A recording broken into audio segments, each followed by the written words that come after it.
Assalamualaikum warahmatullahi wabarakatuh. Izin memperkenalkan diri, nama saya Agustina Putri, NPM 231506129. Di sini saya dan teman saya, Saskia Dewi Septiani, bakalan menjelaskan mengenai sistem aplikasi koperasi Himatro. Nah, pertama kali saya akan menjelaskan apa sih itu latar belakang mengenai sistem kami, yaitu sistem Kopro dikembangkan untuk mengatasi permasalahan pada proses penjualan koperasi Himatro yang sebelumnya masih dilakukan secara manual seperti pencatatan transaksi, pembaruan stok, dan pembaruan laporan yang sering menimbulkan kesalahan dan keterlambatan. Melalui sistem berbasis web mobile ini,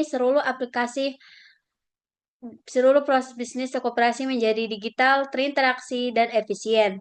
Pembeli dapat melihat katalog produk serta melakukan transaksi secara online, sementara admin dapat mengolah stok dan laporan penjualan secara otomatis.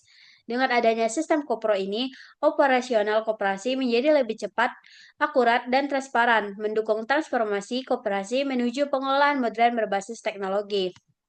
Kemudian terdapat tujuan dari sistem koperasi Himatro. Nah, tujuan utama dari pengembangan sistem koperasi Himatro adalah untuk meningkatkan efisiensi dan akurasi pengelolaan koperasi Himatro. Melalui penerapan teknologi berbasis mobile, secara lebih spesifik, sistem ini bertujuan untuk tiga buah ini. Yang pertama yaitu mengembangkan sistem penjualan koperasi berbasis web mobile, di mana agar transaksi dapat dilakukan secara digital dan mudah diakses oleh anggota koperasi kapan saja.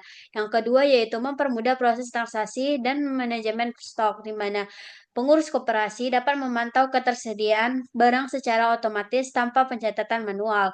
Dan yang ketiga, menyediakan laporan penjualan yang akurat dan real time, di mana membantu koperasi dalam melakukan evaluasi keuangan serta pengambilan keputusan secara cepat dan tepat. Dengan tercapainya tujuan ini pada sistem ini, diharapkan mampu mewujudkan pengelolaan koperasi yang modern, efisien, dan transparan. Baiklah, selanjutnya perkenalkan nama saya Saskia Septiani dengan NPM 231506133. Jadi di sini saya akan menjelaskan pada bagian manfaat. Yang pertama itu manfaat bagi pengembangan. Ini adalah proyek ini akan memberikan pengalaman berharga dalam mengembangkan sistem yang terintegrasi. Jadi tim pengembang ini dapat belajar bagaimana menghubungkan berbagai komponen sistem agar berjalan secara efisien dan saling terhubung. Selanjutnya itu adalah manfaat bagi koperasi.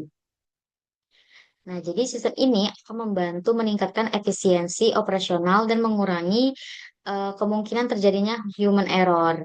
Nah, nah, dengan adanya otomatisasi, pekerjaan administrasi ini menjadi lebih cepat dan akurat.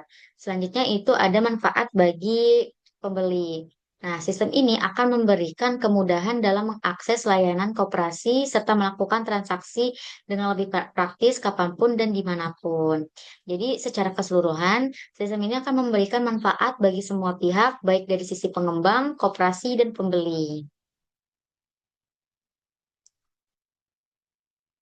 Selanjutnya, di sini ada metode pengumpulan kebutuhan. Jadi pada tahap ini dilakukan proses pengumpulan kebutuhan sistem dengan beberapa metode. Yang pertama itu dilakukan wawancara dengan admin koperasi. Nah, untuk mengetahui kebutuhan, kendala, dan harapan mereka terhadap sistem yang akan dikembangkan. Yang kedua itu dilakukan observasi langsung terhadap proses bisnis yang berjalan agar dapat memahami alur kerja dan aktivitas operasional koperasi secara nyata. Dan yang ketiga itu dilakukan analisis lingkungan operasional serta kajian literatur guna memperkuat dasar teori dan memastikan sistem yang dibuat ini sesuai dengan kebutuhan serta standar yang ada. Nah, dengan kombinasi tiga metode ini, diharapkan hasil analisis kebutuhan ini menjadi lebih akurat dan relevan dengan kondisi yang ada di lapangan. Baiklah, selanjutnya akan dijelaskan oleh Agustina. Nah, kemudian saya akan menjelaskan mengenai kebutuhan fungsional sistem koperasi Himatro. Yang pertama yaitu kebutuhan fungsional login. Sebelum itu, kebutuhan fungsional adalah kebutuhan yang menjelaskan fitur-fitur utama yang harus dimiliki sistem agar dapat menjalankan proses bisnis koperasi secara digital dan efisien. Terdapat 7 kebutuhan fungsional pada sistem kami. Yang pertama yaitu kebutuhan login, di mana Autentifikasi pengguna, baik itu admin ataupun pembeli, dengan menggunakan username dan password yang akan memastikan hanya pengguna yang berwenang yang dapat mengakses sistem. Kemudian yang kedua yaitu registrasi pengguna, di mana registrasi pengguna ini anggota koperasi yang baru mendaftar dapat mengisi data pribadinya, baik itu nama, email, dan kata sandi agar dapat menggunakan sistem dan melakukan transaksi.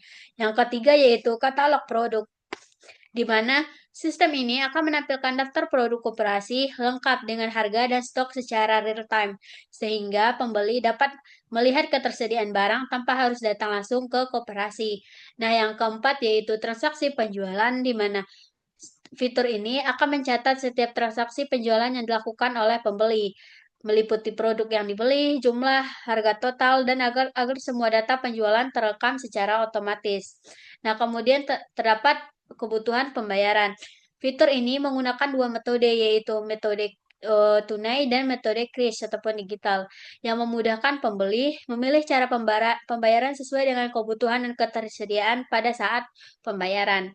Nah, yang keenam yaitu kebutuhan laporan penjualan, di mana fitur ini akan digunakan oleh admin untuk melihat, mencatat laporan penjualan, baik itu harian, mingguan, maupun bulanan secara otomatis, sehingga proses pelaporan menjadi lebih cepat dan akurat. Nah, yang ketujuh yaitu manajemen stok, di mana admin dapat menambah, mengedit, ataupun menghapus data produk, serta memperbarui jumlah stok secara otomatis setiap kali ada transaksi guna untuk mencegah kelebihan ataupun kekurangan stok koperasi Himatro. Selanjutnya itu ada kebutuhan non-fungsional. Jadi kebutuhan non-fungsional ini berfokus pada bagaimana sistem harus beroperasi agar memberikan performa yang optimal. Yang pertama itu ada sisi dari availability. Ini sistem ini harus tersedia selama jam operasional koperasi agar pengguna ini dapat mengakses layanan kapanpun dibutuhkan. Yang kedua itu ada performance. Sistem ini akan dirancang untuk mendukung hingga 100 transaksi secara bersamaan tanpa mengalami penurunan kinerja. Yang kedua, selanjutnya itu ada usability. Antarmuka ini dibuat sederhana dan mudah digunakan dengan navigasi yang jelas agar penggunanya tidak kesulitan saat mengoperasikan sistemnya. Selanjutnya itu ada security. Jadi sistem ini dilengkapi dengan mekanisme autentikasi dan enkripsi untuk melindungi data sensitif pengguna. Selanjutnya itu ada dari aspek scalability.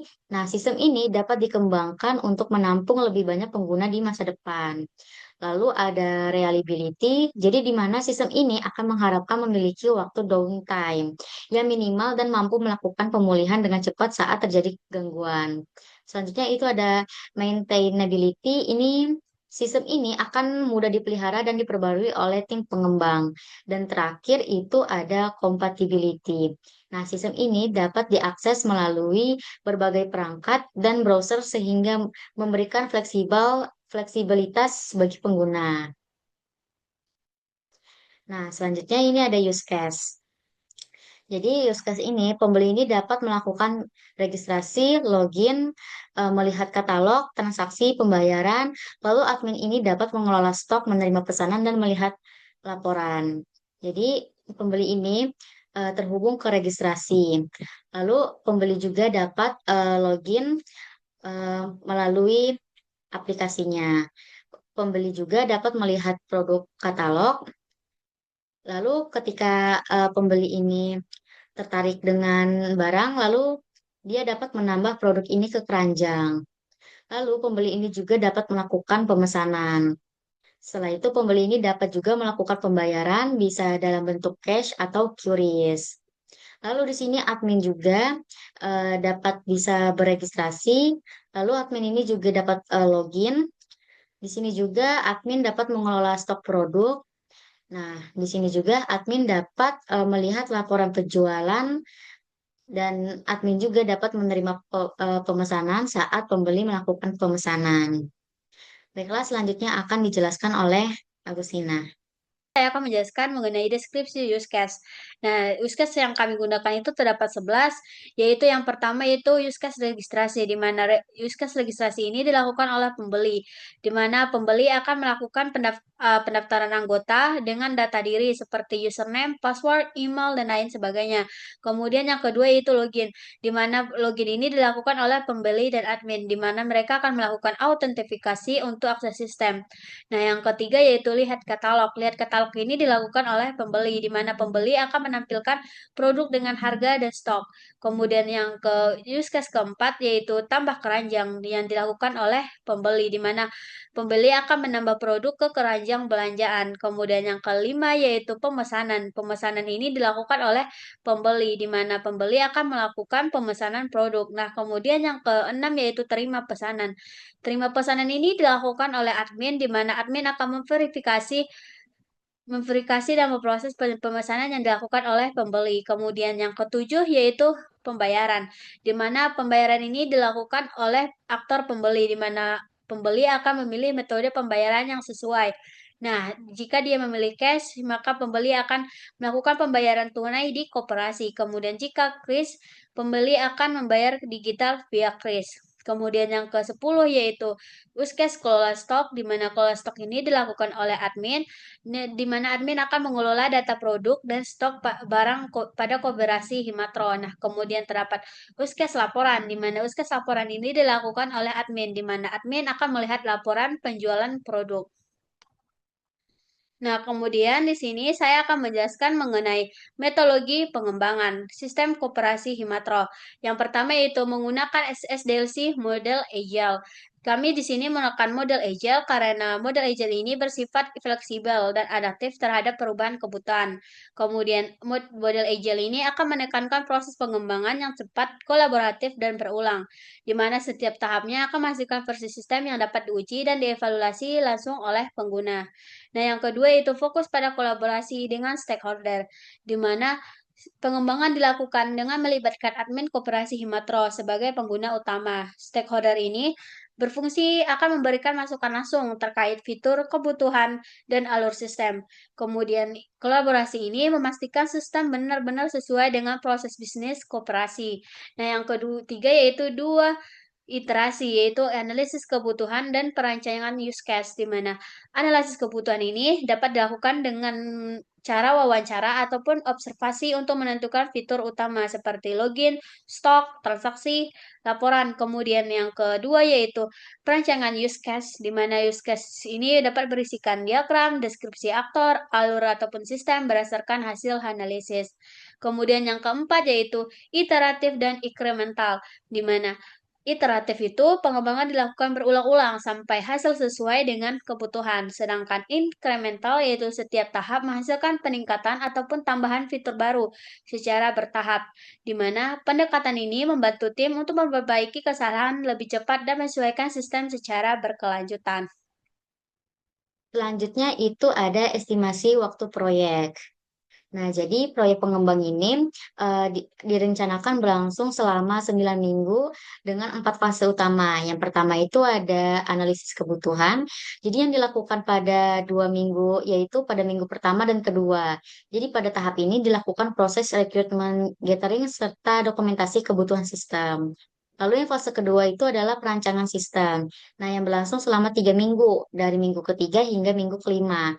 Nah, kegiatan utama pada fase ini meliputi pembuatan model UML, perancangan basis data, serta desain antarmuka pengguna. Lalu selanjutnya itu ada implementasi yang dilakukan selama 3 minggu, yaitu pada minggu ke-6 hingga minggu ke-8. Nah, pada tahap ini dilakukan pengembangan bagian back-end dan front-end dari sistem. Dan yang terakhir itu ada fase keempat adalah pengujian yang berlangsung selama 1 minggu di minggu ke-9. Selanjutnya itu ada estimasi biaya. Jadi biaya proyek ini disusun berdasarkan kebutuhan sumber daya yang digunakan selama proses pengembangan. Yang pertama itu untuk perangkat keras. Jadi digunakan laptop dan smartphone yang tersedia sebelumnya sehingga tidak memerlukan biaya tambahan atau sebesar 0 Rp. Nah, kemudian untuk perangkat lunak, ini seluruh proses ini pengembangan menggunakan IDE dan tools open source. Jadi tidak membutuhkan biaya lisensi juga dengan total RP0.